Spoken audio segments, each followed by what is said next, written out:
আমি চিত্রাঙ্গদা রাজেন্দ্র নন্দিনী।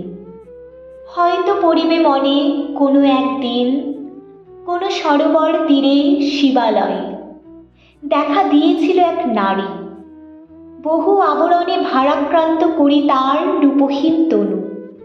কি জানি কি বলেছিল নির্লজ্জ মুখরা, পুরুষেরে করেছিল পুরুষ প্রথায় আরাধনা, প্রত্যাখ্যান করেছিলে তারে। ভালোই করেছ, সামান্য সে নারী রূপে গ্রহণ করিতে যদি তারে, অনুতাপ বিধিত তাহার বুকে আমরণ কাল। প্রভু আমি সেই নারী, তবু আমি সেই নারী নহি, সে আমার হীন ছদ্মবেশ। তারপরে পেয়েছিল বসন্তের বরে বর্ষকাল অপরূপ রূপ, দিয়েছিল শ্রান্ত করি বীরের হৃদয় ছলনার ভারে। সেও আমি নহি, আমি চিত্রাঙ্গদা, দেবী নহি, নহি আমি সামান্যা রমণী।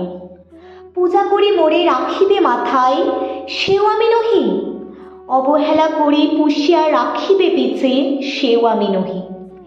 যদি পার্শ্বে রাখো মোরে সংকটের পথে, যদি দুরূহ চিন্তার তব অংশ দাও, যদি অনুমতি করো কঠিন ব্রতের তব সহায় হইতে, আমার পাইবে পরিচয়।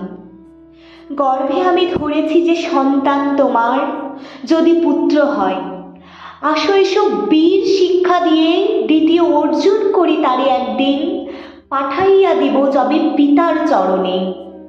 সেদিন জানিবে মোরে প্রিয়তম, আজ শুধু নিবেদি চরণে। আমি চিত্রাঙ্গদা রাজেন্দ্র নন্দিনী।